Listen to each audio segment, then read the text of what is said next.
जय श्री राम।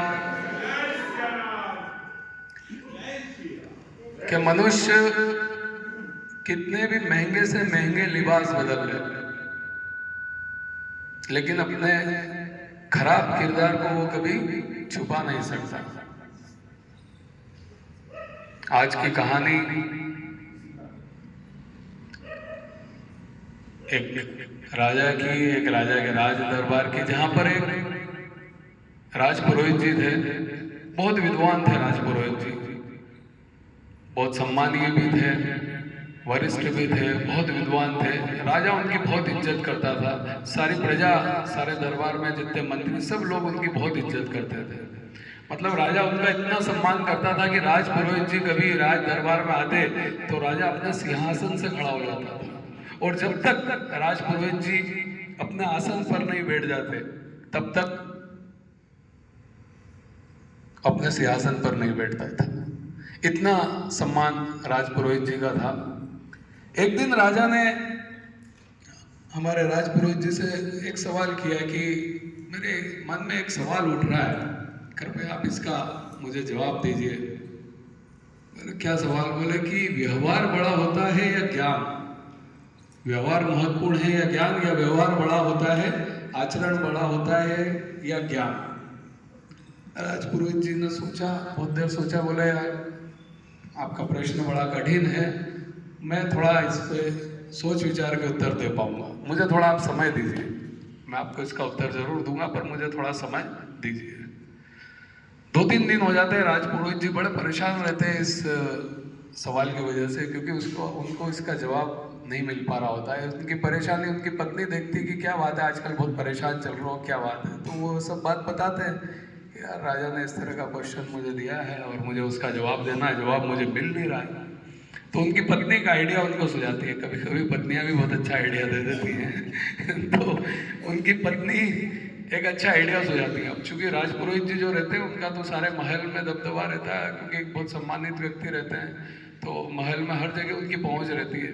तो जो आइडिया वो देती है उसके तहत वो खजाने में जाते हैं, महल के जो खजाना होता है वहाँ जाते हैं, और वहाँ जाके खजांची रहता है, वहाँ पर चुपके से 2 हीरे वहाँ से चुराते हैं। और ये चीज खजांची देख लेता है कि यार राजपुरोहित जी आए और इन्होंने 2 हीरे चुराए, पर उसको अपनी आंखों पे विश्वास नहीं होता कि यार इतने सम्मानित व्यक्ति, सब कुछ इनके पास है, ये दो हीरे क्यों चुरा रहे हैं, 2 मोती क्यों चुरा रहे हैं?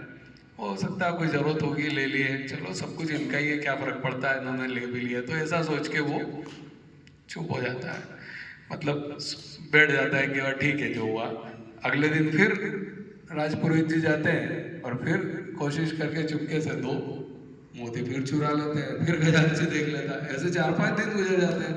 अब खजांची कहता है यार ये तो अब गलत हो रहा है, ये बात अब मुझे राजा को बतानी पड़ेगी। वो राजा के पास जाता है, बोलता है साहब ऐसा हो रहा है, 4-5 दिन से राजपुरोहित जी रोज आते हैं और 2 मोती चुरा के चले जाते हैं, क्या बात कर रहे हो? राजा को विश्वास नहीं होता कि अरे उनके बारे में तुम ऐसी बात कर रहे हो। वो मंत्रियों को बुलाते हैं, जांच कमेटी बिठाते हैं कि इसकी जांच करो कि यार सत्य बोल रहा है कि नहीं बोल रहा है। तो मंत्रियों का एक दल पूरी जांच समिति बनाता है, वो समिति पूरी निगरानी रखती है। राजपुरोहित जी आते हैं, वाकई में 2 मोती चुरा के जा रहे हैं। ये 2 दिन में वो रिपोर्ट बना के राजा जी को देते हैं।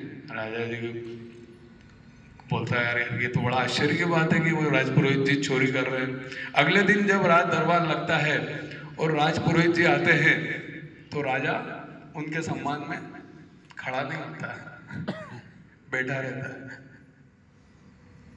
राजपुरोहित जी आते हैं, वो देख रहे हैं, सभी दरबारी भी चौंक जाते हैं कि क्या बात है, आज इनका सम्मान नहीं हो रहा है, राजा जी खड़े नहीं हो रहे हैं। राजपुरोहित जी आके अपने आसन पर बैठ जाते हैं। अब राजा पूछना तो नहीं चाह रहा था, लेकिन क्या करे, पूछना तो पड़े। कि राजा पूछता राजपुरोहित जी से, मैंने सुना है कि आपने चोरी की है। राजपुरोहित जी ने हाँ की है। आपने मोती चुराए? बोला हाँ चुराए, ये लो आपके सारे मोती। अपने पास से सारे मोती निकाल के उनको देते। बोले जब आपको मुझे ही देना थे तो फिर चुराए क्यों? बोले आपके उस सवाल का जवाब देने के लिए मैंने ये मोती चुराए, क्योंकि आपने मुझसे पूछा था कि व्यवहार बड़ा है कि ज्ञान। उस सवाल का जवाब देने के लिए मोती चुराए। ज्ञान मेरे पास कल भी उतना ही था जितना आज है, उतना ही मैं ज्ञानी हूँ। लेकिन आज जब मैं इस दरबार में आया, रोज आप मेरे सम्मान में खड़े होते थे, पर जब आपको पता लगा कि ये राजपुरोहित चोर है, ये चोरी करता है, तो आज आप मेरे सम्मान में खड़े नहीं हुए। राइट? क्यों? क्योंकि मेरा व्यवहार, मेरा आचरण, जब आपको पता लगा कि ये चोर है, तो आपने मेरे को सम्मान नहीं दिया, मेरे से ढंग से बात भी नहीं की। तो यही आपके सवाल का जवाब है कि जब हमें व्यवहार और आचरण का पता लग जाता है, तो वो फिर व्यक्ति कितना ही बड़ा ज्ञानी हो, हम उसका वो सम्मान नहीं करते हैं। तो इसलिए व्यवहार बड़ा है, आचरण बड़ा है, ज्ञान बड़ा है।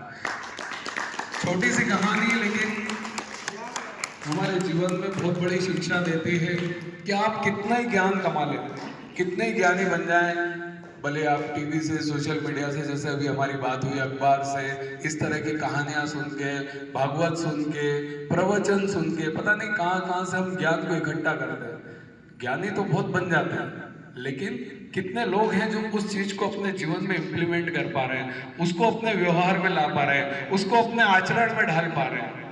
अगर वो अपने जीवन में, व्यवहार में, आचरण में वो बातें आती है, तो वो सारे ज्ञान काम का है, नहीं तो कोई काम का नहीं। आप कितने बड़े ज्ञानी हो जाए, आपके व्यवहार आचरण में वो चीज नहीं दिखेगी, तो वो उस ज्ञान का कोई मतलब नहीं। जैसे मैं यहाँ आपसे ऐसी ऐसी बातें कर रहा हूँ और मेरा आचरण खराब हो, मैं रोज गलत आदतों में लिप्त हूँ, तंबाकू खा रहा हूँ, दारू पी रहा हूँ, तो क्या मेरे ज्ञान का कोई मतलब है? मेरी इन ज्ञान की बातों का मतलब है आपको ये मालूम पड़े कि यार ये ऐसा करता है, तो क्या आप मेरे को सम्मान देंगे? क्या मेरी बातें सुनेंगे? नहीं ना। तो वही बात है, पहले हमें अपने जीवन में उस चीज को ढालना पड़ता है, उन चीजों को लाना पड़ता है। तो ज्ञान जहाँ से भी आप ग्रहण करें, उसको अपने जीवन में उतारें। बस इस कहानी का यही सार था। धन्यवाद सभी को।